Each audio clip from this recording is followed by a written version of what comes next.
This is so. There Sorry. we go. So I recorded to my computer, and then the last week that I recorded 2 weeks ago, I've yet to be able to upload that. So my internet. Well, I think. Go ahead. Like I said, come over here and try if you want. There you go. Yeah, I may. I may. I know I'm bad about going anywhere with my computer right now, but Or just going anywhere is hard. our internet was down for about 3 or 4 days, and then when the work crew came out and said they fixed some splices, it was supposed to be better. Not. Was it down because of the fire, or? No, we just, where we live, we have really bad internet. We're on CenturyLink. We don't have cable, and so we're on old DSL lines, like old phone lines. They're not even fiber optic.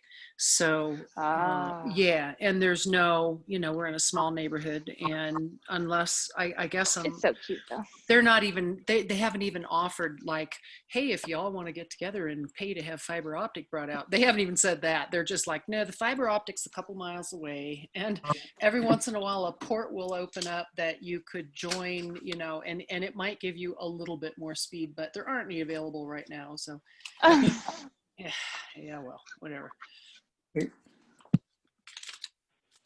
So I just have to, it's the drawbacks of rural living. Okay, so hop on your RMT, on our RMT Summer Gang 2020 page, and let's pick some footage to play with. No, all of a sudden it's only showing 1, 2, 3, 4, 5 clips. What's going on here? Is that on? Sorry, I haven't been on in a minute. Where's this link? I know the problem. I need to sign out and sign on again. On our RMT RMT Summer Gang channel on YouTube. Okay. Gotcha. Okay, hold on. I got to sign out and sign back on. Internet. Colleen, I'll post a link in the chat for you. Thank you. I may have appreciate that. I'm snipping petunias while I'm working, so I'm still at work. I didn't want to put my face on the camera because I look like a dragon with my hat. I look really scary. Now, did you say you're snipping or sniffing? Snipping. I'm sniffing while I'm snipping, but sniffing petunias. No, I'm landscaping, so I'm just still I had that cleaning the petunias. I was sent to a house to go do it.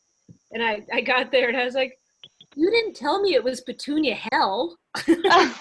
Yes, this has so many petunias. It's absurd.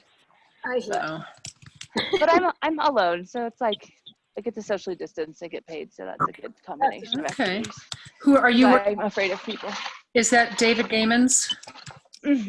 Yeah, which is also nice because it's like 1 or 2 different properties. I don't have to. Oh, right. He's got that one main property, right? Yeah, and like in Edwards. So. How many days a week? We've got our hours cut, which was kind of frustrating, but we're 4 days a week, like 32 hours a week. But I'm the only full-time flower person left, so I get to work 40 if I want. But 40 is a lot when you're biking, I've decided. Yeah. So I did Monarch Crest the other week, which was super fun. Oh, love Monarch Crest. Really, oh my God, it was so beautiful. Chris, it's in Salida. You like bike from Salida to Monarch Pass to Poncha Pass in southern Colorado.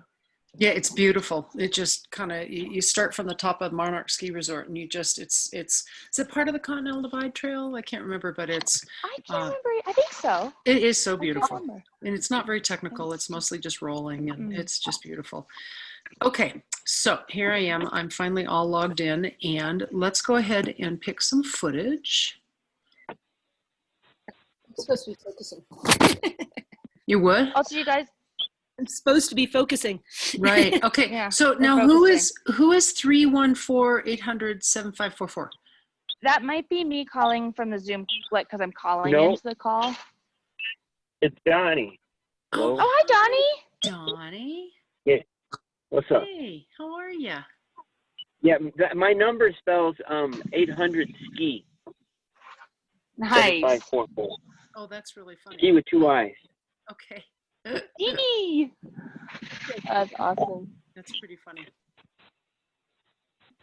Yes, I'm driving around. I don't know if I can find any internet, so Okay. I just might be We on can the hear you phone so listening. far. Yeah, so far we Cool. can hear you anyway. Okay, so in other words, you might not, you might have trouble looking at footage. Right. Okay. So be descriptive, everybody.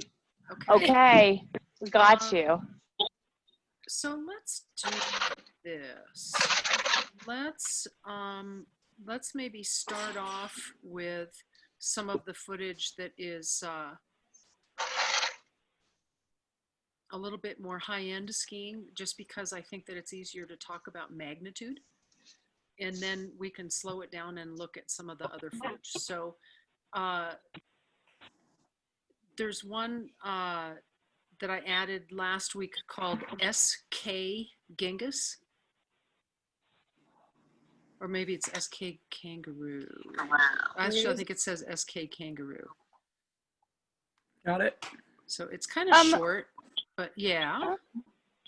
Jen, I have this like memory of talking about magnitude this winter, and I don't have my notebook on me because I'm at work. But there was something about a force. I think it was centripetal force in magnitude. Is this a thing? Well, in my brain. So let's do that. Let's go ahead and, you know, if we're going to talk about magnitude, what's some context or what are some, you know, it's magnitude meaning the overall amount of force. How else might we describe it or talk about it in a way that helps us to clearly communicate what it is we're trying to see in the skis and how it relates to the other skills? Jen, I always, since our last session, It's and when you, oh, there he is. Remember torque. The man that the left. Torque. That's what we're at. Always, always. hi. Magnitude, pressure control, torque, slam, call it whatever you want. What bends the ski and makes it go that way? Push the pull. Well, they're supposed to be answering that question. Let's give them Well, some. so that also has to just do with the force, right? Like the centripetal force that, like the force that's pushing against the skis, that's allowing you to connect to the different forces, like in the middle of the turn, that are all coming together that allow you to connect to the snow surface and then be able to manage the pressure between the snow and the ski.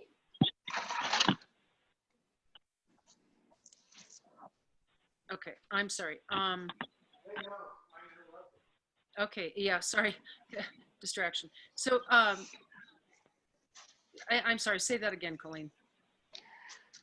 Like I remember vaguely talking about forces and like the forces that like the centripetal force and things that come together kind of in the middle of the turn, that and gravity and different forces that allow us to be in, they're like pushing up against the ski, so that allow you to kind of manage you're really managing the forces that are pushing up against the ski, which are coming up from the snow. So that's like the snow part. And then you're managing the ski that's touching the snow. Therefore, you're managing the ski to snow pressure. No? I can't remember. What do you guys That's think? my memory. No, that's I okay. could be very You know wrong. what? This is the kind of thing that if you were working with a bunch of, say, level 2 candidates, folks who have just done their level 1, and you're, you know, working with them as they're preparing and aiming towards their level 2, and this topic comes up, how are you going to describe what it is? And so let's practice that first. So Colleen, that's a good start. Where would you guys take it from there? Jen, one of the things that I was thinking about over the last 2 weeks since you kind of introduced this idea is I was reflecting a lot on that I get a very clear picture of the ski performance. But as I started to think about how I wanted to describe it, it became clear to me that while we have certain vocabulary lists that are very structured for each one of the skills, when it comes to magnitude, that was something I wasn't very clear on. So I talked to some other people, and the general consensus that they said, and this was something that I wanted to get your opinion on specifically though, was that the mechanics are very similar to fore-aft pressure and talking about the joints and ankles and knees and hips and those things opening and closing. And then the other thing that came up in those conversations was that we should think about magnitude of pressure in the same way that we think about skiing over a mogul, and how we manage the forces that happen when our body goes over a mogul, and that's a good way of getting clarity on it. But the last piece that kind of came up in conversation is that, you know, even in a level 2 exam, there's no criteria yet for how someone's going to be examined and scored to my knowledge of or magnitude of pressure. Like when people are assigned to do pressure control, it's according to the syllabus, I believe it's fore-aft and it's foot to foot. With a So following with a tracking of the other, of rotary or edging. Yeah. So I wanted to get a better, what I'm hoping in this section is to get a better understanding of the body movements and the vocabulary that we should use to reflect what's happening with the ski performance, the engaging and release of the ski bend. And then I'd also like to just get an idea of where you think Rocky Mountain is heading, or national as well, in terms of how we examine this skill in our exams. That's a couple of big questions. So I can tell you that where Rocky Mountain is going is where National is going, but not until next year, not this upcoming season. And where National is going is that and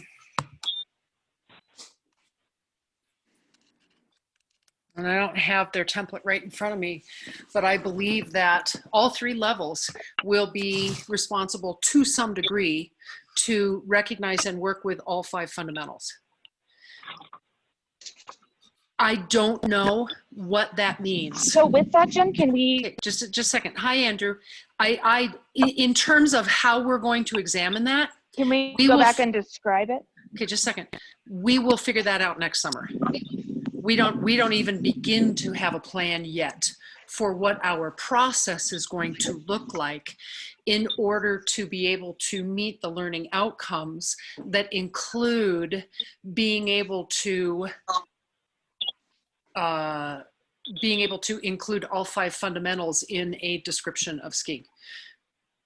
So right now there isn't an established format that says something along the lines of, you know, at the completion phase of the turn, I saw the greatest amount of ski bend and engagement because the body was rigid and had extended joints. No, That's not for level something 2, for level 3, but not for level 2 in Rocky Mountain just yet. Okay. Nothing is changed from last year to this year relative to how we're looking at the standards or our processes. Okay, all of that is staying the same this year. Now to go back to, hi Andrew, we're looking at, or we're discussing how we would describe or define or introduce this lofty area, this lofty fundamental of magnitude of pressure. If we were working with, say, a level 2 group, you know, how do we allow it to be a little more simple? Get off my couch. So I was letting everybody kind of take a stab at it, and Chris had asked, you know, how we're going to be examining it and what exactly, how we're going to be looking at it. And I said, well, you probably heard that answer. That's going to be determined by national. All of that will be released in the next couple of months, and we will not act upon that in terms of our processes until next year. But it's not a bad idea to be able to start talking about it with some lesser experienced candidates. Would you say that at its most basic level, that magnitude of pressure has to do with how the body and the skis are creating engagement and release on of the skis, or the bending of the ski? Well, engagement and release of a ski could speak to, sometimes it could imply edging, as in other words, edge angle. Sometimes we say engages, meaning that there's enough edge angle and that the line of force coming up from the snow captures the center of mass, so that the momentum or I mean, there's a lot of things at play there that make a ski engage. Okay, so we're going to have to we're going to have to simplify that even a little bit further to just to say it's the engagement and release of a ski. There are going to be follow-up questions, so we might as well bypass those and see if we can make it a little bit simpler. Kate. So I think at a more basic level, I'd probably sort of say, so we're dealing with how the snow and the ski, the pressure that happens there, it's changed, or it changes depending on how much you took the skis and when you took the skis, or how much you twist the skis and when you twist the skis. And also, I guess I could go, and also where you're standing on the skis front to back. All of those things are going to affect how the snow pushes onto your skis. Okay. And when I went over that Jim Shaw presentation again, it seemed like that a big part of how he was using the word engagement was direction change. That when the ski actually picked up enough interaction from the snow, that the skier actually had a direction change without a lot of sideways travel. That was really sort of the visual cue. And then it seemed like a lot of it had to do with the ski bend that was enough to make that happen. So where we talk about fore aft, we talk about the front of the ski bending more, or the center of the ski bending more. And then when we talk about foot to foot, we talk about inside and outside ski. With magnitude from this presentation, it seemed more about like when was the ski bending the most and when was the ski bending the least. That would be very simple. Yeah, go ahead, Donnie. But yes. I'd like to add to that does the ski bend all at once, or does it bend progressively, abruptly? You know, those kinds of descriptions too. So what is it that makes the ski bend? I was under the impression that it was two skills happening that affect the magnitude, which results in magnitude. So edging and rotary create magnitude. And when it's listed on the fundamental order, magnitude is last, because not necessarily it needs something else to happen to create magnitude. So I was always under the impression that two other fundamentals kind of create that one. So, I mean, there's a reason why, absolutely, that it says that it's the overall amount of pressure that is a result of ski snow interaction, you know, and that ski snow interaction is going to include rotary edging. It's going to include speed. It's going to include, you know, to some degree, you have to talk about, is the center of mass aligned with the reaction force coming up through the ski. In other words, the I can't remember what Ron LeMaster calls that, the action angle, or the line of force. Critical edge angle. Critical edge angle. Yeah. So, But when I was there's a couple here. Let me speak to, because there's been a couple of things that I need to address here. Be careful, Andrew, in that the fundamentals are not listed in a hierarchy. Everybody wants to believe they are, but they're not. Okay. That said, there's a reason why we in Rocky Mountain have withheld getting too much into magnitude until we get to level 3, because you really do have to understand some skill-to-skill interactions to totally grasp it. We see, however, that it would be helpful if we just started helping people understand maybe some of the, maybe not all of the skill-to-skill interactions that result in magnitude, and that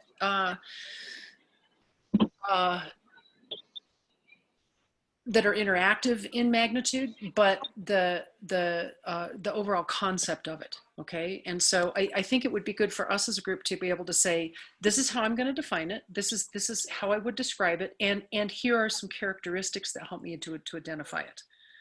Okay, and make sure that those are two different things. So what I mean by that is, yes, Colleen, to go back to where you were originally and talking about centrifugal and centripetal force, you know, that when a skier is going down a hill and they turn the ski or they tip the ski, and depending on where their center of mass is aligned along the ski, that allows the ski to bend into an arc, those interactions with the snow. And the force from the snow that is center seeking, the centripetal force, okay, and the centrifugal force, in other words, the inertia, those two things combined create bend in the ski.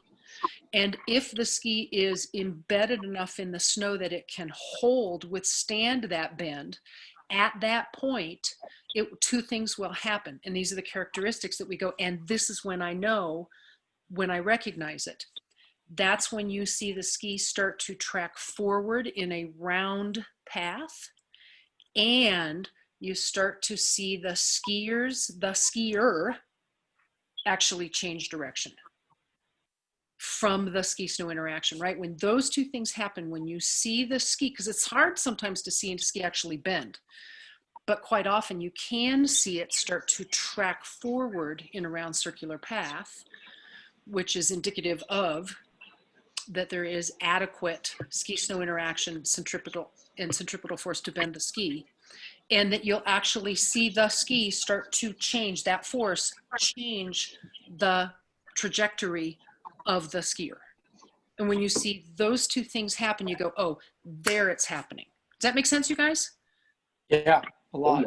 This is a very, very, very lay person's understanding. Jim Shaw is so much better at this than I am, but that's okay. I'm trying to become better at it. We all need to be better at this, right? That's our job. That was very helpful. Can you say that it was centripetal, and what was the other force? Centripetal and centrifugal. Centripetal Okay, is center seeking. Centrifugal is center fleeing. Centripetal is a true force. It's a reaction force or a resultant force from the snow. Centrifugal is not a true force. It's an apparent force. It's something that we feel. I like the word inertia better, because inertia is a true force. Inertia is a quality of momentum. That means that my body wants to just keep traveling in a straight line that would take my center of mass or my body to the outside of the turn. Okay. And so if you for some reason, I don't know, push away from your ski and end up on the inside ski, those forces can't do what they need to do to align and arc correctly to move. Maybe not even just push away from your ski. If your center of mass falls inside the line of force coming from your ski, and that's what Donnie was talking about, critical edge angle, that the edge angle of the ski has to, you know, the force will always be perpendicular to the base of the ski. And so if the ski isn't tipped enough, or if the center of mass is too far inside, then you're not going to have the critical edge angle, or the center of mass isn't aligned in that edge angle, and the force from the snow is not going to meet the force from the skier being pulled down the hill. You're not going to have the adequate bending of the ski and the ski snow interaction. I did not explain that very well, but no, that's my skiing. That was so helpful. It's why I can't bend my ski correctly. Voila. Look at that.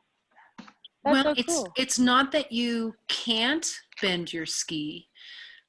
If any of us are in a situation where we either move our center of mass inside away from the line of force, or we move our platform, our ski, outside of the trajectory of our center of mass, then the line of force from the ski does not pick up the line, our center of mass. When we want it to, early in the turn, chances are it will later in the turn. So it's not that we don't bend the ski, we just don't always bend it when and where we want to. Because of these other, okay. Yeah. That the why is very helpful in like envisioning. Yes. I think we should figure out on snow clinics that are all about magnitude. Spend a lot of time there. Seriously.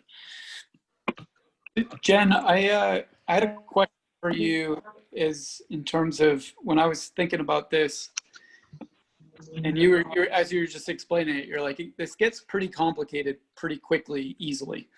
Like there's a lot of layers to it.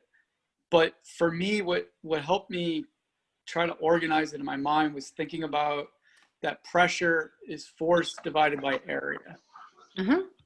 And that those are the two things that we're really looking for when we're thinking about magnitude, and to think of force even more simply than centripetal or gravity or friction, but just to think of pushes and pulls. And then to just think of area as a surface area. So whether you're on one ski or two skis, or a edge ski or a flat ski. And when I started to think about things in those terms, everything started to kind of self-organize. Well, it does, but for me, the equation of force being relative to area, it to me, relative to force divided by area. Yes, to me that is more relative to fore aft and ski to ski. In other words, if I'm looking at the force, the potential pressure from ski to ski, if I align my center of mass more over simply one ski and reduce the area, then I'm increasing the force on one ski. I'm decreasing the force on the other ski. I guess and same with fore aft, but for me, magnitude doesn't quite that. It doesn't. I mean, it can. You could say that you're creating greater, when you are aligning more with one ski, you're creating greater magnitude in one ski and lesser magnitude in another ski. Sure. For me, it was more about looking at the turn shape and being like, okay, when is that number higher in the turn and when is that number lower in the turn? Yeah. It didn't really matter whether it was on one ski or another ski, but it was the total of it. Good. And that when we had a high enough number that created direction change, that's when we saw the most magnitude. Good. That's magnitude, and that's more relative to what you're talking about there versus area. Andrew, you had a point. In an effort to simplify this even more, and I think that's what we're going for. Could it be described as fore aft and ski to ski is where you're directing pressure, and magnitude is when? Magnitude is how much. How much? It's how much and when. Well, they could each have a when component, right? So that's the timing piece of timing, intensity, rate, and duration. Definitely magnitude is the how much piece. And to go back to Chris, what you were saying, yes, when in the turn we are getting enough magnitude that it allows the ski to bend deeply enough and engage and change the direction, not only of the ski, but the skier, Our next level, you guys, then, that we have to be really clear about is what factors make that happen.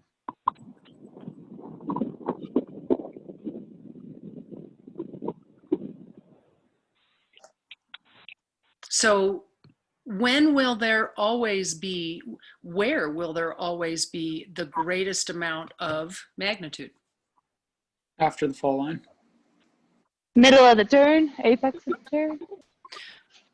So where is it that the forces are always going to line up, where you don't have forces? The fall line. And even after the fall line.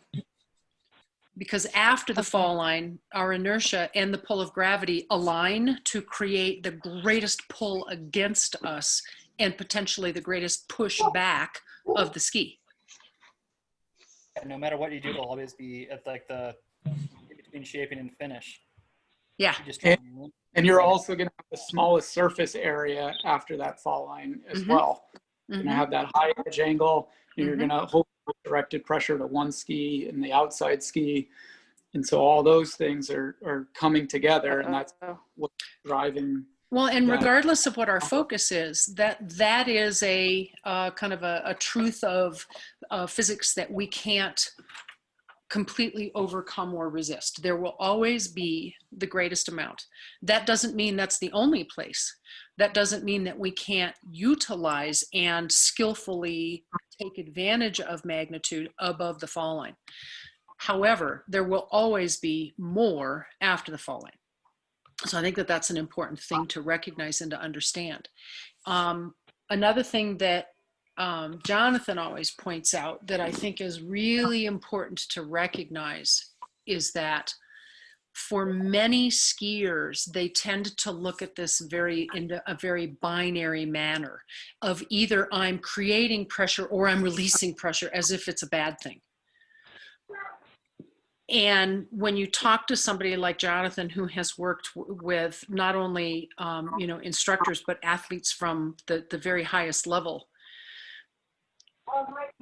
one of the first things that he will talk about in magnitude is it's never something that they're necessarily trying to overcome or release. They're trying to make it work for them. That's where that direction change comes into play. Like, where am I trying to use this stuff to my advantage so that I'm changing a direction that's to my advantage? Yes. And so for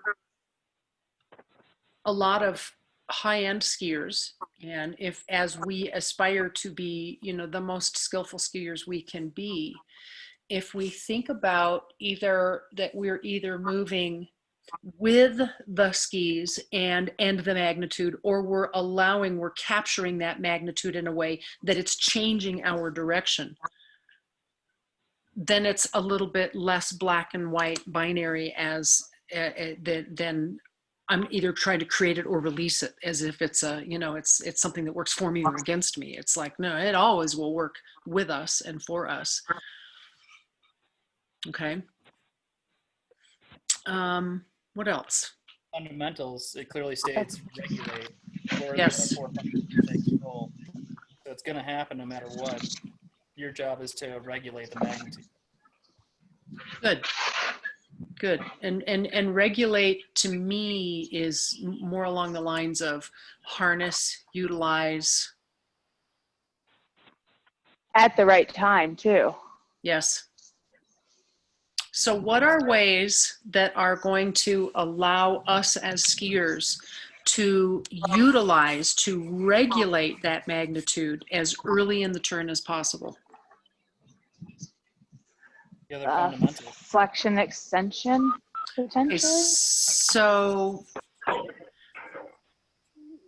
I mean, flexion extension could be any of the 5 fundamentals. It's the other fundamentals. It's all the other fundamentals, exactly. All the ones, because they're all fundamental to that working, just like that's fundamental to the others working. Yeah. Well, all 5 fundamentals have to be present in every turn that we make. And so let's start speaking in terms of some pragmatics as opposed to just philosophical. Okay, what are, let's see if we can kind of create a little punch list. What is something that we need to do as early in the turn as possible so that we can regulate, harness, manage, utilize, take advantage of the impending amount of pressure, of force that's going to help us, that's going to help change our direction? Tip the skis.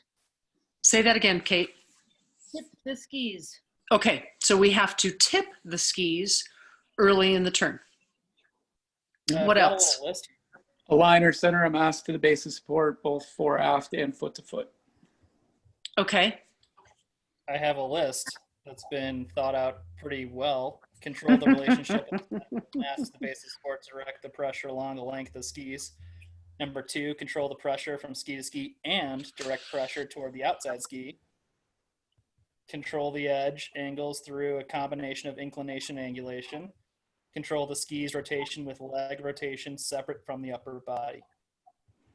Okay. Andrew, So if, what great list you just made up. right, what a great list you've just made up. We should write that down and remember. Okay, Yeah, so we should publish that. I do not disagree with the importance of the wording of the fundamentals.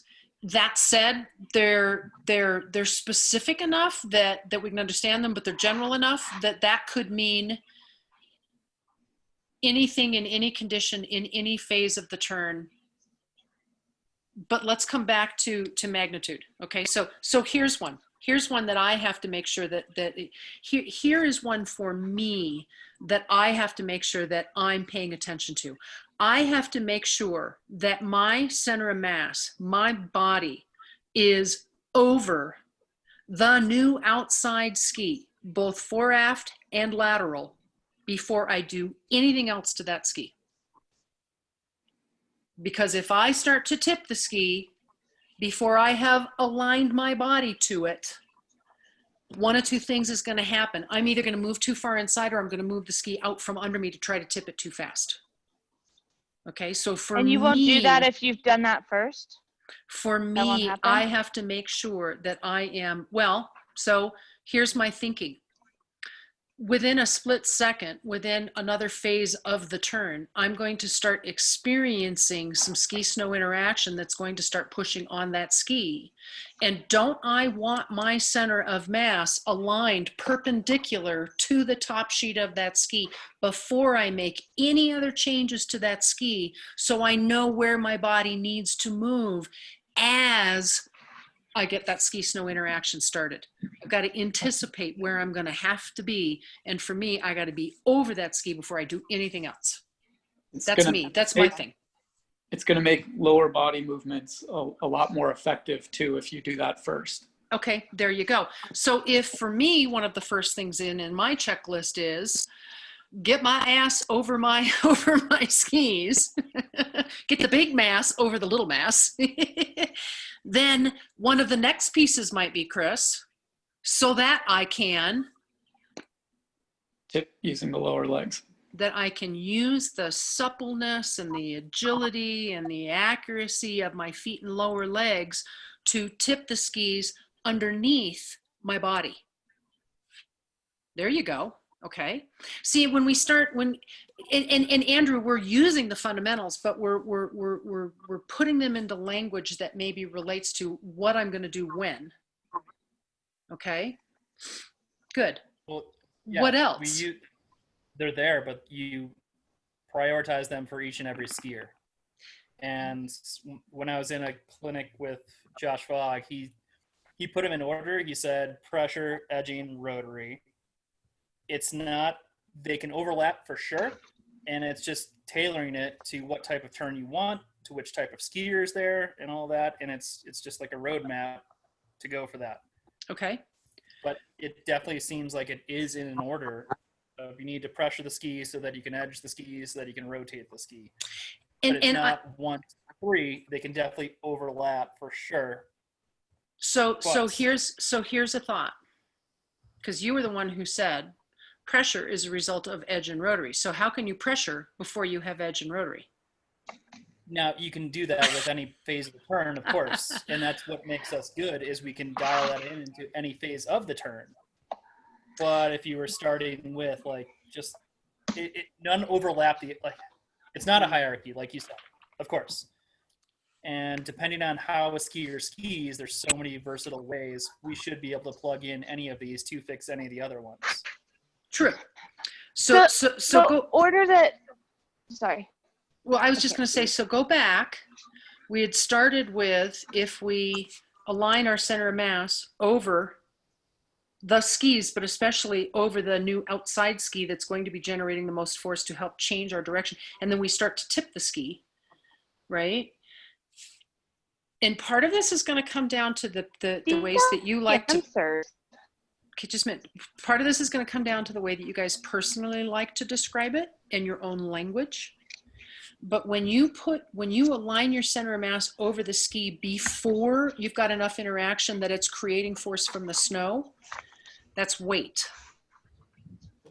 So some will say you transfer weight or you align your weight.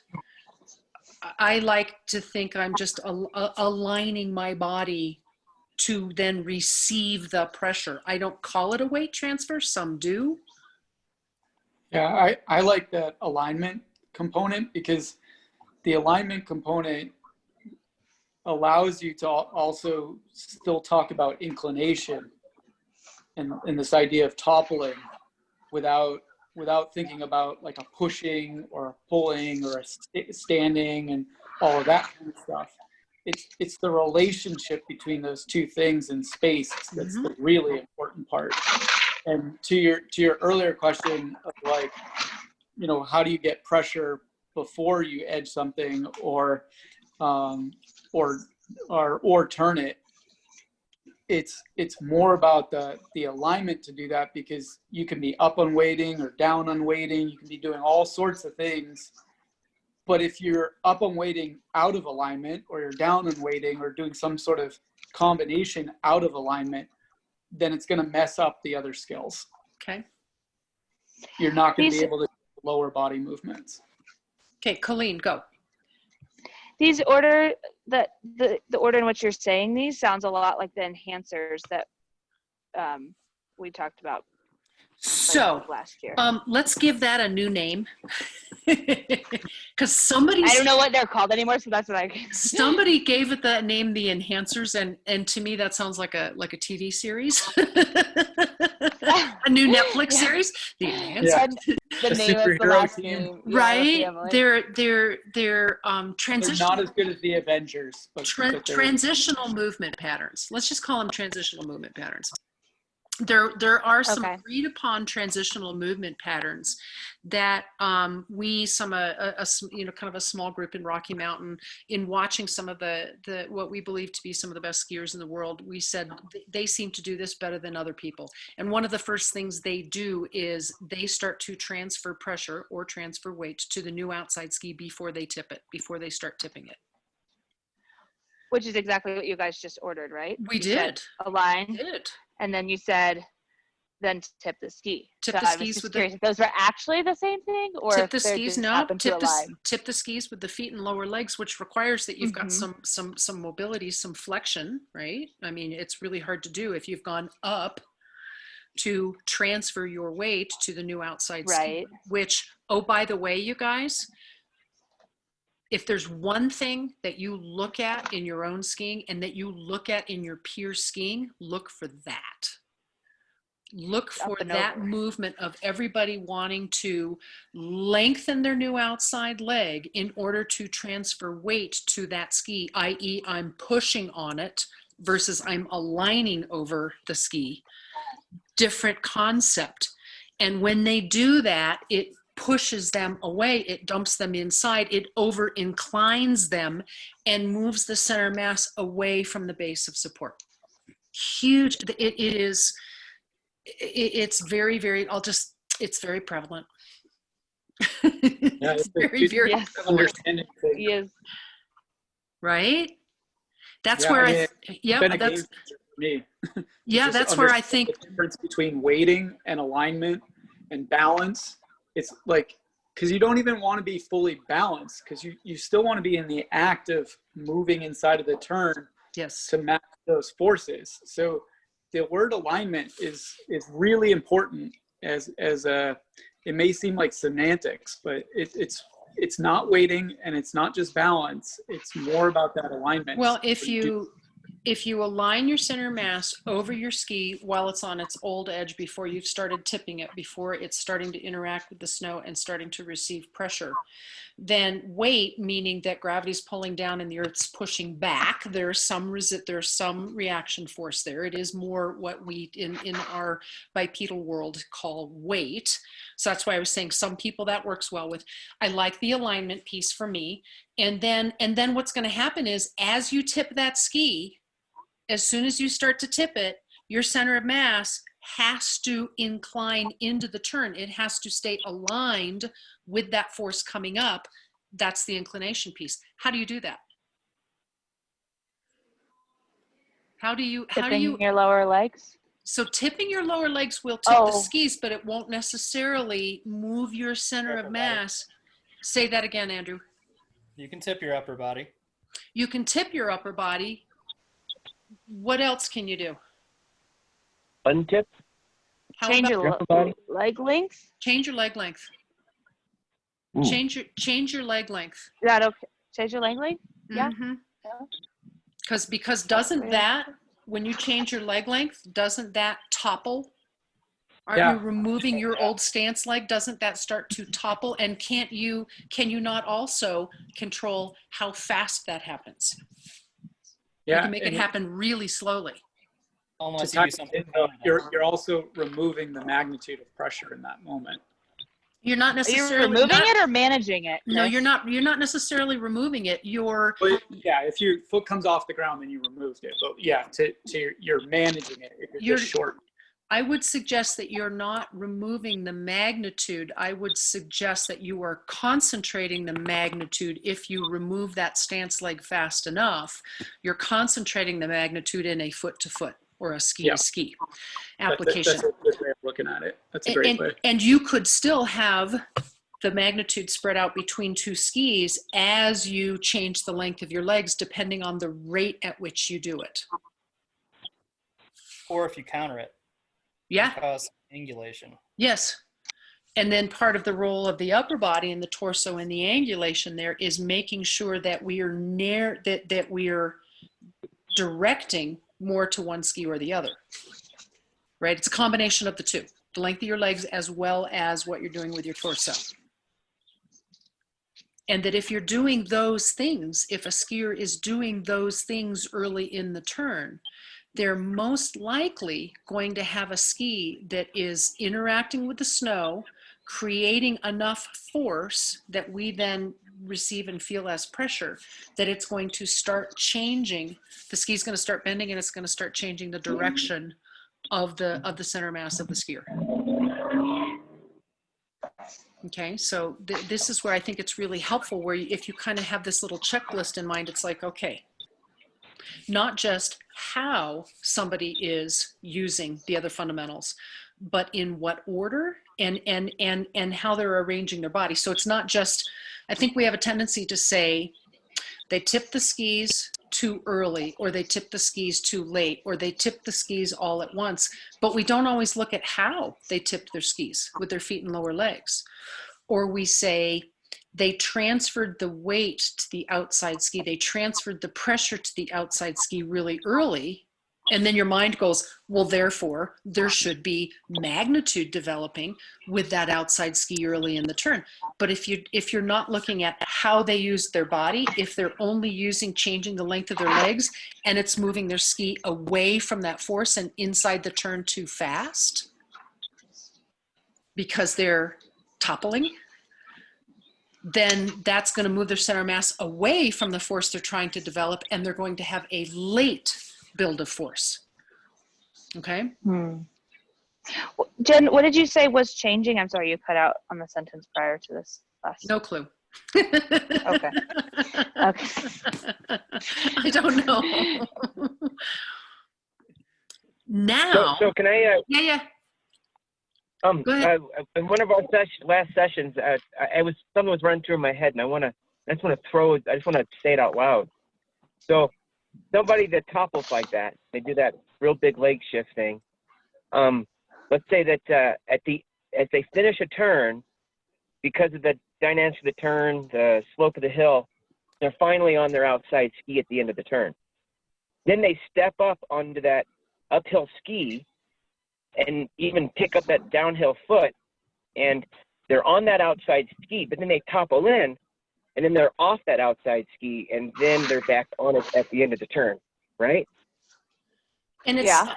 I wouldn't even so much say that they're back on it at the end of the turn. It's just at the finish of the turn, there is so much magnitude that is pushing against them, actually pushing them back up the hill, that it finally downhill ski enough that it starts to change their direction. They're not even necessarily over it.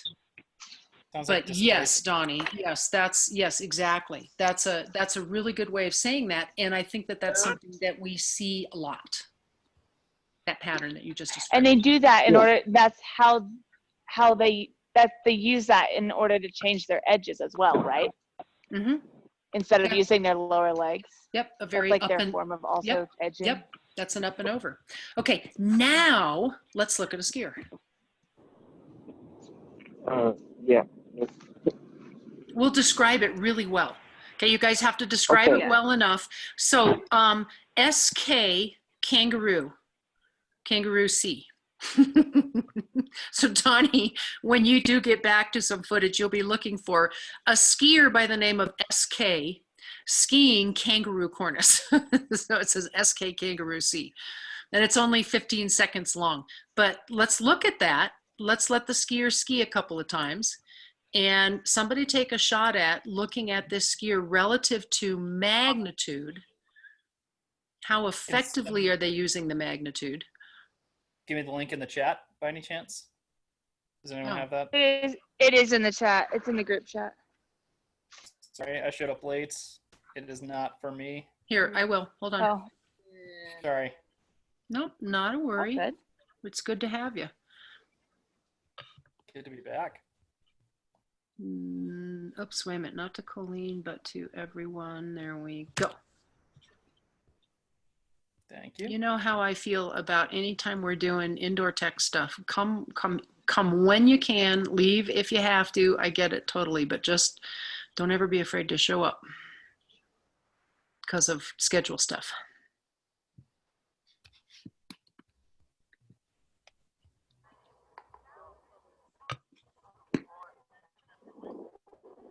I feel like there's something with regulating magnitude of pressure that you have to keep your skis on the snow to regulate it.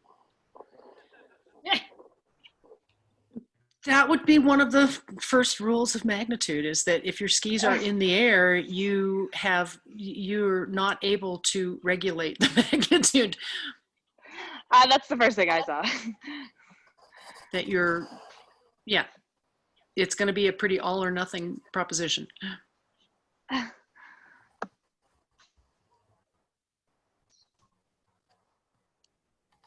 Jen, can I take a stab at it? Yes, please. And I'm gonna, I try to like do it more like the exam to try to go through the different phases and then do 2 skills. Mm-hmm. Okay, so the 2 skills that I see that I'd like to focus in on this skier are magnitude of pressure and edging. I see the skier performing a medium radius or a shorter radius in variable terrain. So I'm looking for the skier.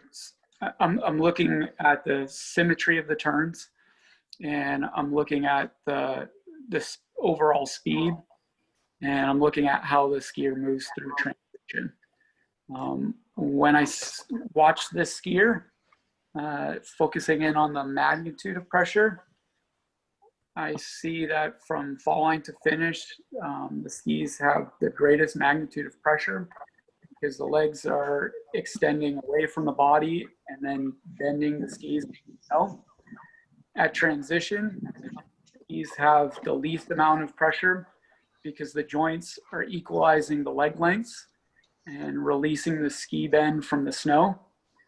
And then from transition to fall line, the skis have little magnitude of pressure because the body's moving away from the feet and making the ski bend minimally in that moment.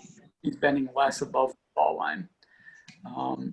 And so if I look at this from an edging perspective, from fall line to finish, I see that the edges are on their highest edge angle because the legs are extending and moving the skis away from the body. And the whole body is tipping without a lot of lower leg tipping to create those edge angles. At transition, the edges are flattening because the skier's feet are aligning under the body, but that's happening through whole body movements and not through lower leg tipping. And then from transition to fall line, the edges are changing because the whole body's tipping into the turn before the lower legs tip independently. So thinking about this, build a skill relationship. A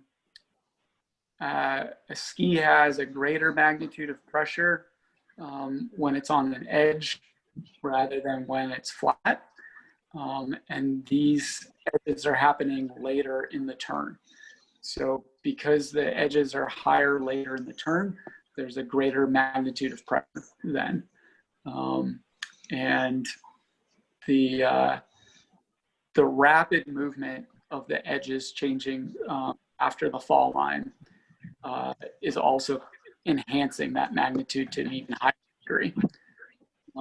So with this skier, I would like to focus in on creating lower body movements earlier in the turn so that they can spread out the magnitude of pressure over the whole arc and not have the magnitude be as focused as it is right now from the fall into the finish. What else would you need to have this skier focus on in order to vary the magnitude? I mean, yes, there is the greatest amount after the fall line because of a higher edge angle, but what else is going on above the fall line that is affecting magnitude so very much? I think it goes to what we were talking about earlier. There's a lack of alignment at the start of the turn. And that lack of alignment is creating whole body movements instead of lower body movements. Okay. Team, what questions would you have for Chris, or what further clarifications would you like to hear?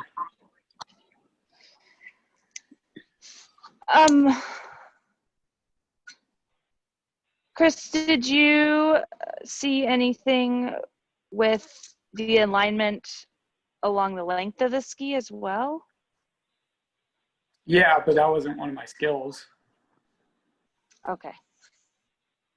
And just so you know, at RMT, it's understood that you don't necessarily have to stay with. I can only look at these two skills. Okay, it's okay to say, you know, that you can start off with a little bit of a big picture. So like Donnie, you didn't get a chance to see this skier. What information would help fill in the picture for you so that you could get a little bit better, you know, an image in your mind? Like this is a really good practice, you guys, when somebody can't see the skier. Oh, we didn't tell him the terrain. Right? Well, I got the idea that he's doing a bit of up and over, but I didn't get a sense of his alignment, like alignment and the rotational separation, any of that. Okay. Yeah, so if you want me to look at the skier from a fore aft and a rotary standpoint, well, not Wait, so, Chris. go ahead. Chris, you're doing edging and magnitude, right? correct. If you were to tie in a third skill, what would the third skill be Okay. that would affect his skiing? I would say foot to foot, because I'd want to see him direct pressure to the outside ski earlier in the turn. And right now I see the skier directing pressure to the outside ski mainly after the fall line. And what would you like to see? I'd like to see him direct pressure as he's moving through transition into initiation to the Okay, outside. that's perfect for ski performance. Now, how would you do that with body performance? Oh, so through body performance, I'd like to see through transition that the legs are equalizing, yeah, that there's an athletic mid-range flexion and transition, and that the outside ski starts to, or the outside leg starts to extend more than the inside leg at initiation in a way that keeps the body still aligned with the skis. And relate that to magnitude. If the skier stays aligned with the outside ski through moving through transition with mid-range flexion and extending the head leg more at initiation, the center of mass is going to be aligned with the base of support. That's going to have a greater magnitude of pressure Earlier in the turn? earlier in the turn. Love it. Can we tell Donnie what the terrain was like too? Yeah. I feel like it's very hard. Yeah, I couldn't imagine it. At the start of the start, I said that he's skiing variable terrain and he's trying to do a medium to short radius turn in that snow. Okay, thank you. So what if I were to say, what if we started off something like this? What if I said, you know, I'm watching a skier come in here with, you know, or, and I don't even have to be that vague. I could say, you know, SK is definitely coming at this pretty aggressively. It seems to me he's carrying a lot of speed, and this snow seems like it's got a lot of body to it because he's having a heck of a time keeping his skis on the snow. There's very much a light, heavy. And the light part is pretty much the whole first half of the turn, and he doesn't really have a whole lot of ski snow interaction until well into the fall line, and only for a brief period of time after the fall line. And so because of that, the actual shape of the turns are very shallow, and he doesn't really change his trajectory much. He's just kind of going down the hill, letting his skis come on and off the snow. Now, if I look at why this is happening, you know, he certainly doesn't seem to be having any issues with rotary. I don't see him using a lot of upper body. You know, he maybe gets a little bit behind the skis. There's a little more pressure on the tails of the skis, but I think part of that has to do with the fact that his skis are in the air most of the time.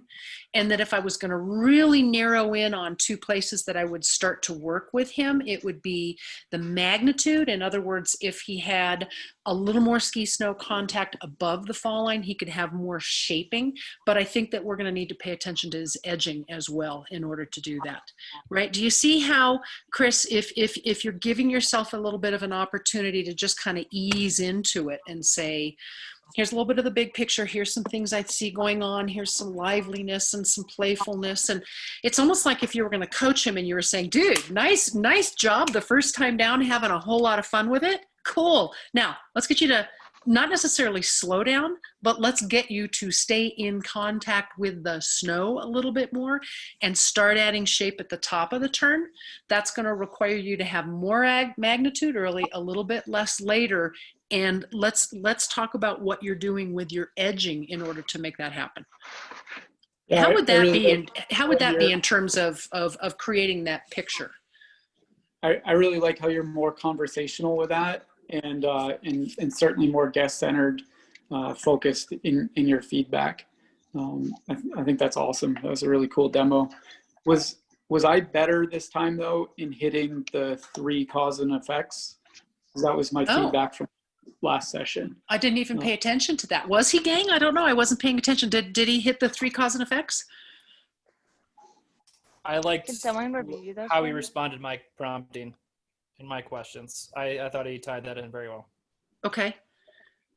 So review for Colleen what we mean by 3 cause and effects that we should have in every analysis of skiing. And let's just hit those real quick, review real quick or have Chris remind us how we hit those. Yeah, understanding the body to ski cause and effect relationship, understanding the phase to phase cause and effect relationship, and understanding the skill to skill cause and effect relationship. Okay. Gotcha. Thank you. Perfect. So that was my intention with my presentation, and that's why I was more structured in this one than I perhaps have been previously. Good. So feedback for you then to add to what you were doing last week is yes, start off, a little bit conversational, a little bit of big picture, kind of what you see, some intention and some effects going on, some turn shape. And then when you do get into the specifics, if you just make sure you're hitting all 3 of those cause and effect relationships, that's a pretty nice little checklist right there. Yeah. He's tipping his skis more. Go ahead, Donnie. To compare the difference between you two there, Chris's was very technical, but it didn't paint a picture of him skiing down the hill. But yours did, Jen. Holy cow, I could see the guy going down the hill. Well, and I didn't get into the technical stuff. I mean, I kind of, for me, that was kind of more of the segue, right, than of what you would have gone with, Chris. And then, because if you had said, hey, I'm going to look at that relationship of magnitude and edging, then you can start to get real specific. Then you could say, so specifically, when you finish the turn, or as you're in the fall line coming into the finish of the turn, your legs are really far out from under you, and you've got a really high edge angle.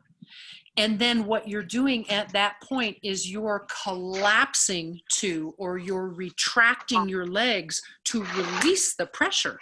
The problem is pressure's not bad, pressure's good. Pressure changes our direction. And so your turn finishes at that point and you just keep going down the hill. So you are fairly flexed, but you're not taking advantage of maybe tipping your skis underneath you while you are flexed, moving with the skis, staying a little more over them so you could manage not getting quite as high an edge angle as you leave the fall line. And then you could bring in other things like rotary, even though we didn't talk about it that much. You could go in that direction of bringing in some rotary, adding a little, skidding a little turn shape, whatever it is that you want to do based on what your guests need you to do at that point, right? Yep. Okay. Cool. Let's look at another one. Thanks, Jen. Appreciate the feedback. Of course. Who's J.E. Genghis? J.E. Genghis. Oh, I wonder if is that who I think it is? Let me see if it'll come up. Okay, this is good, because this is a really good skier who has a tendency to have some very peculiar ways and specific ways that this skier thinks about skiing. And as you start looking at high-end skiers, as you start working more and more with your peers who are all full certified and very talented, you're going to have some people who are good skiers, hot shit skiers, but maybe they have a way, a philosophy, a belief in how they look at skiing that you could intrigue them into thinking about things a little bit differently. So we're looking at J.E. Genghis.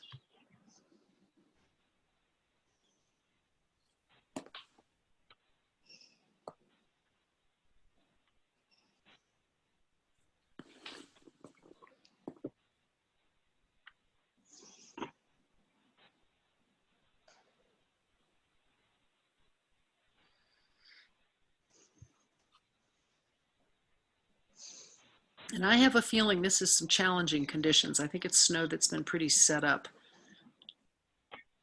Looks kind of choppy. It's definitely choppy. Chundery. Chunder. There you go. I like that word. Chunky. One of my vocab words.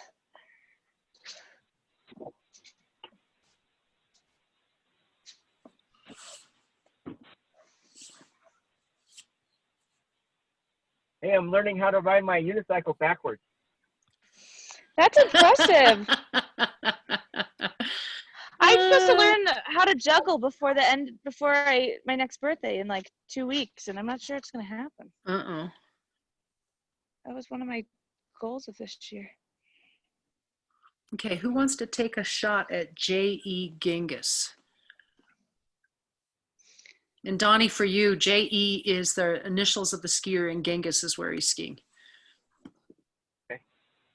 That's a run in Vail? Genghis Khan, yes.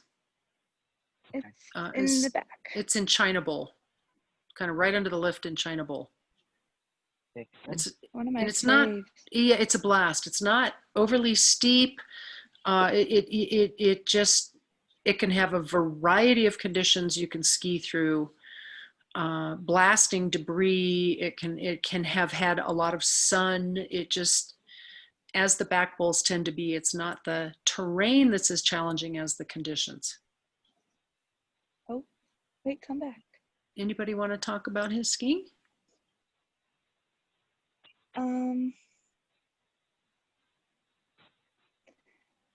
I'll try, unless Okay. anyone else really wants to do it.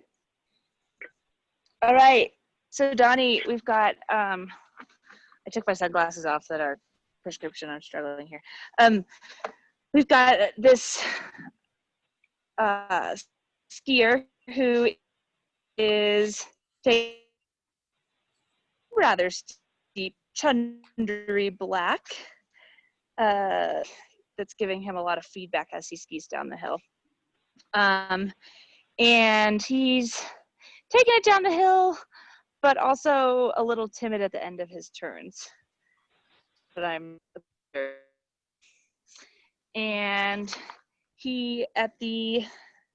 making sure I'm hitting all these things. At the initiation of his turn, he is managing his, I'm going to look at magnitude of pressure, and when we look at magnitude of pressure, can we look at other pressures? Typically, if you're going to go with magnitude, you want to choose either rotary or edging. Maybe I don't want to try. I think typically you're not going to get away with talking about just two pressures. Gotcha. Okay, if anyone else wants to go, I have to change my mind while I look again. I was going to do raft and or foot to foot, so that's not going to work.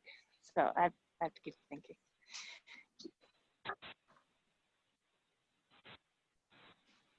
Anybody else? Already see something?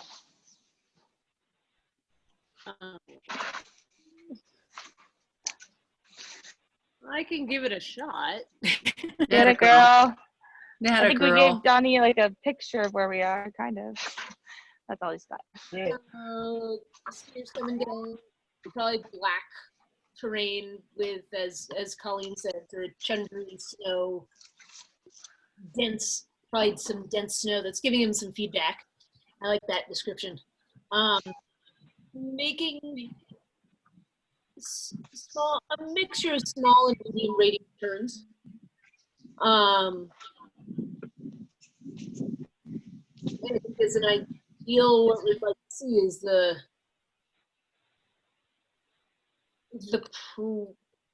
pressure being relatively even from top to bottom of the turn and left to right in his turns. As I just think about talking about skiing variable terrain, and also the rate of rotation of the skis being fairly consistent throughout the turn. As I watch this guy come down the hill, I actually see the magnitude of pressure is relatively even from top to bottom. Meaning he doesn't have a really hard slam of pressure at the bottom half of his turn. It's more even than it could be, as I say, than the other skiers we've seen. What sticks out to me is it looks as if at the top of his turn, his legs turn somewhat, but then there's a lot of rotation at the bottom of his turn. which I'm not sure I can figure out all my cause and effect at the moment, which is why I was hesitating to go. I think it actually leaves off a lot of his, I think he's using the rotation, his leg rotation, to manage some of the pressure, which is not necessarily a terrible tactic. But it creates some funny skiing at a very high level.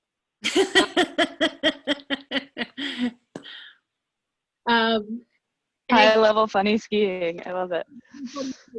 Really funny skiing at a very high level. The thing that I see Hey, that's out again is that like the outside sometimes gets hit the outside, like as he comes around the bottom half of his turn, as he's like trying so hard to twist his skis, I think. hey, do this, Kate. Look towards the end of his run, like at about 11 seconds, like 11 through 18, and let him ski towards you those last 5 or 6 seconds. And is that the same skiing as you saw at the top of the run?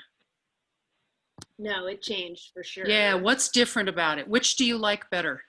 Yeah. This looks more consistent. Like the rate of rotation of his legs is more consistent here. Go back. What else is more consistent? The turn shape is more consistent. Okay. Left to right. What about magnitude? Speed. The magnitude is more consistent. And I'd say speed, like from turn to turn and down the hill. Good. So what changes, what's different about the bottom of the run to the top of the run? He stopped pushing as much off that outside ski somehow. Okay. Yeah, what is it that he's doing at the top of the run that just doesn't give him that same level of what looks like control and consistency? And what he does better at the bottom of the run than he does at the top of the run is he balances over the outside ski better. Good girl. There you go. That's, yeah. Yeah, you can see his upper body down here at the end is balanced over the outside ski. Whereas up the top, his upper body especially comes inside too fast and too much. And that's why he ends up with a straight outside leg. Okay.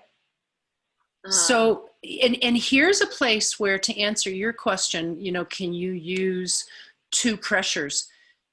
You could talk about how one enhances the other. In other words, at about 11 seconds, he starts directing his pressure to his new outside ski early and moving with that ski so that it accepts the pressure and he gets more magnitude higher in the turn, and he stays moving with the skis. And he doesn't do that as much up top. So how does that affect the magnitude up top? The magnitude happens really late. Like the skis don't take him somewhere new until they exited the fall line and are starting to come back around, until the forces. So he's not able to influence the direction of the ski early up at the top of the run.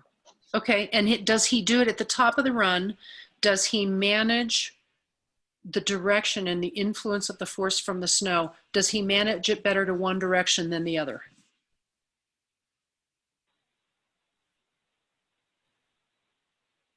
To his right footers.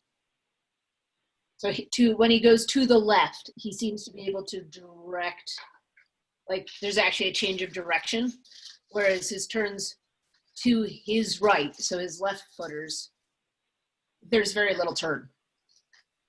It does seem inconsistent from turn to turn, doesn't it? Kind of gets out from under him. Okay.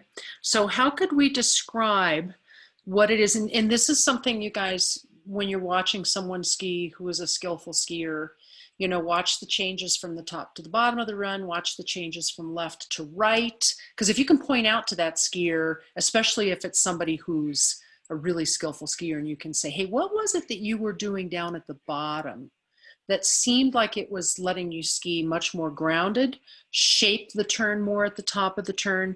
What was so different there from there in the top? And see if you can get them to speak to it, but you got to have an idea of what it is that you're seeing so that you can either acknowledge or you can guide their awareness.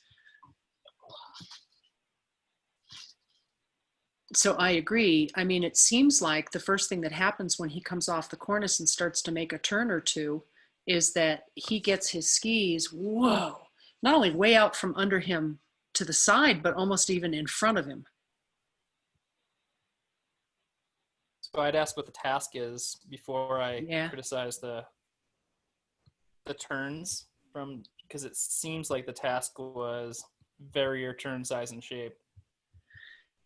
You know, and it's a really good point, Andrew. We don't know if there was a specific task, but what we do know is down towards the bottom, he started skiing very differently. And can he take some of those? So in other words, what characteristics could he take from the shorter radius turn that gave him a better overall quality throughout a whole turn? How could he carry that into some of the larger, faster turns at the beginning? Environment changed. It was steeper up top, and it's a little more mellow at the bottom. Not mellow, but more so than the top. True. What about I his? thought I saw that. What about his choice of fundamentals and how he's, you know, think about the order of fundamentals that we were talking about at the very beginning and how he's using more. Go ahead. Colleen's prioritization of, I believe it was rotary and magnitude. Okay. He seems to be managing with the pressure up top by up unweighting and a quick rotation. So he up unweights when he deals at the finish phase of the turn. He's starting to up unweight into the initiation phase. So it leads to a quick rotation of his upper body and legs.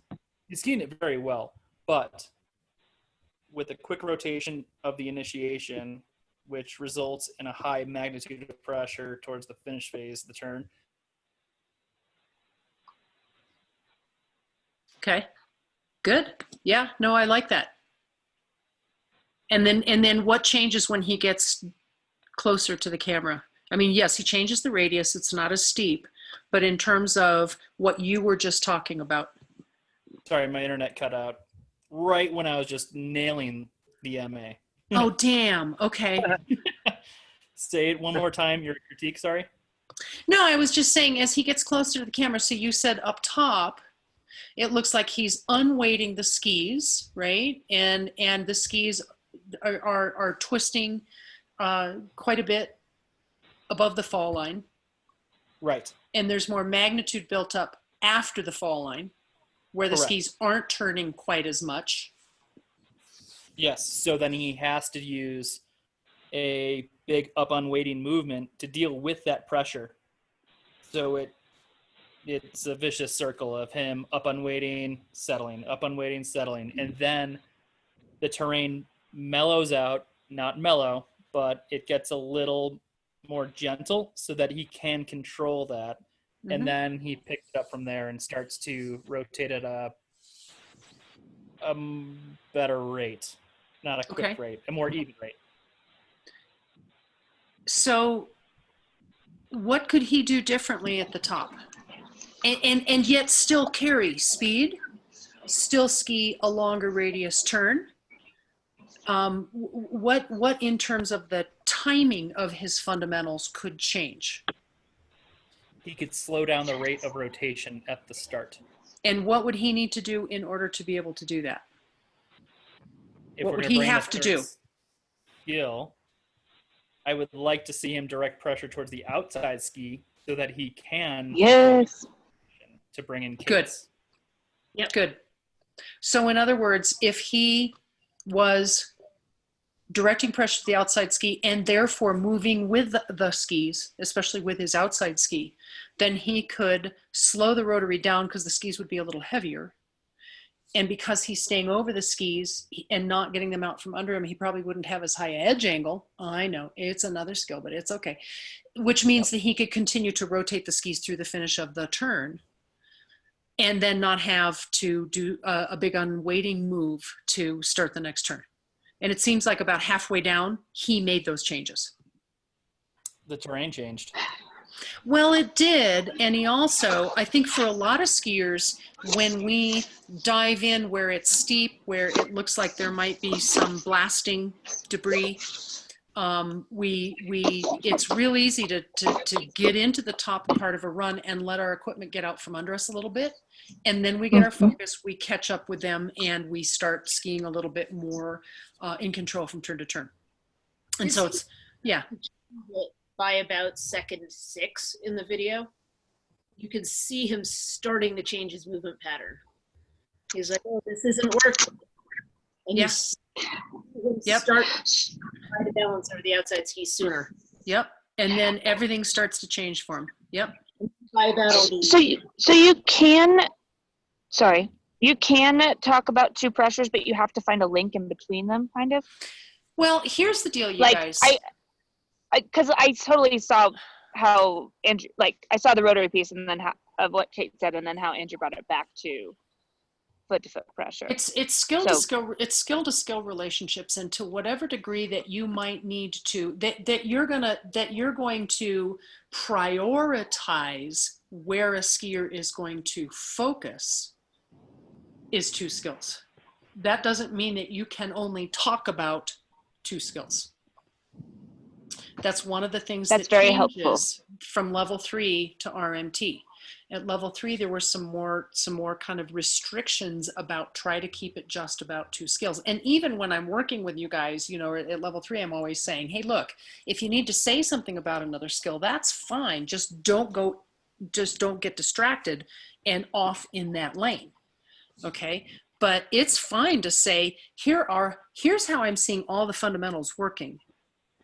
And this needs to be the priority. I'm going to talk about magnitude and rotary, or magnitude and edge angle. But one of the things that's going to help is magnitude is directing pressure to the outside ski.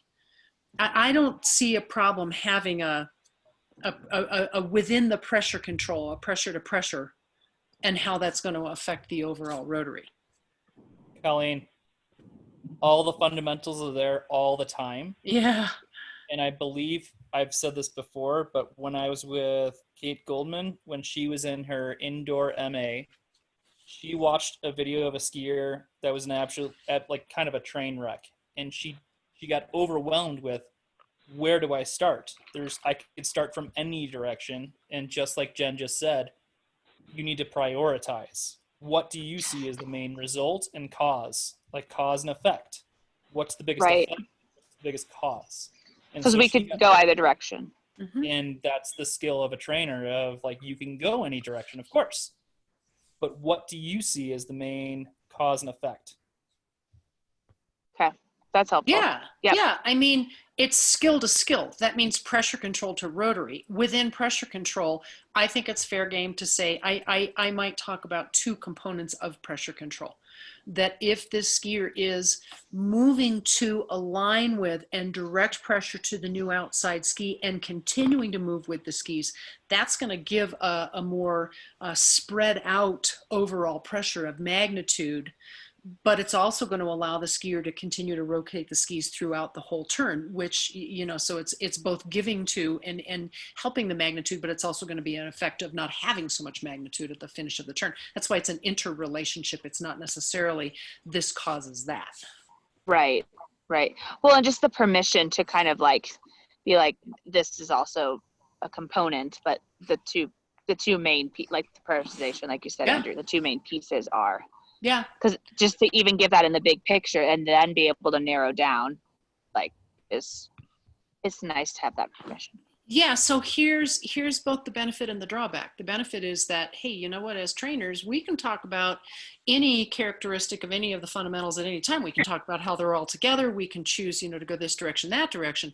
That's the benefit of it. The challenge of it is that it's real easy to get going in too many directions, right? So you have to have that discipline to say, I'm gonna talk about a big picture. I'm gonna talk about how there are numerous interrelationships going on here, and then I'm gonna prioritize what we're gonna focus on. Okay. Really, you guys, Yay. you're Good job, demonstrating team. you're demonstrating your understanding. Don't be afraid to say, let me show you what I understand with some clarity by giving you some examples of several interrelationships going on here. And then I'm going to further demonstrate my ownership by saying this is where I'm going to prioritize and why. And then you could go into the clinic leading piece of it. This is how, this is what I would do. Okay, good job. From personal experience, real quick, Colleen, you're going to need to do like the relationship of the skill to skill, and they will ask you to bring the skill of how it relates. And like that just shows your ownership, just like Jen was saying, of being able to tie in every skill. So I'm sorry, you said they'll ask you what? It cut out. a third skill for sure. Like Okay. Okay. you just tied in your two, you prioritized, you did a great job at prioritization, but you should be able to do all skills. So throw us a third. Okay. And they asked me that for sure, just so you're prepared. They want to see your ownership. Yep. Yepers. Own it and then prioritize. Yep. It's something I'm trying to do my whole life right now. Yep. Prioritize. It's really hard. Maybe I'll just start skiing. All right, you guys, what's your takeaway from tonight? Good work tonight. Really good. Good stuff. I liked the description and how we broke down magnitude and our ability to now describe it to a level 2 in a simple format and prioritization. Okay, cool. You guys did a good job of painting some pictures for me, especially with this last bit. So very visual, being able to kind of see what you were talking about. And then, Aren't you dying to go look at it? Yeah. And there was something I picked up on what Chris was during one of his MAs there, talking about the body and the ski at the same time. You know, that was, I've always kind of, talk about the body, then talk about the ski, but he talked about them at the same time. And that really fit well for me. Thank you. Good. I think my personal takeaway is to continue to get clarity on the relationship between structure and being conversational, and making sure that, when you're sounding conversational, that the content is still there and you're still hitting all those points. But when you're hitting all those points, don't just sound like a robot. Good. There you go. Good. Good awareness. I think clarification on the magnitude. I knew, but didn't have necessarily a tidy bundle of words for. And then just being clear about actually having an idea of what I want to say before I say it. Okay. Understanding your fundamentals. It's easy to get convoluted, and it's what keeps us in a job is they all blend together, and they vary so much. But being able to describe it clearly and how it can relate clearly, and it can be very difficult because they're all happening at once. So how do you break that down? Right. Yeah, it doesn't mean that we have to focus on all of them at once. It's what's most pertinent, what's going to give context, what's going to help us then prioritize and figure out what direction we want to go. Cool. All right. Good job tonight, you guys. Definitely clearer and clearer. Great teamwork. Thank you, everyone. Thank you. It also like moved very smoothly.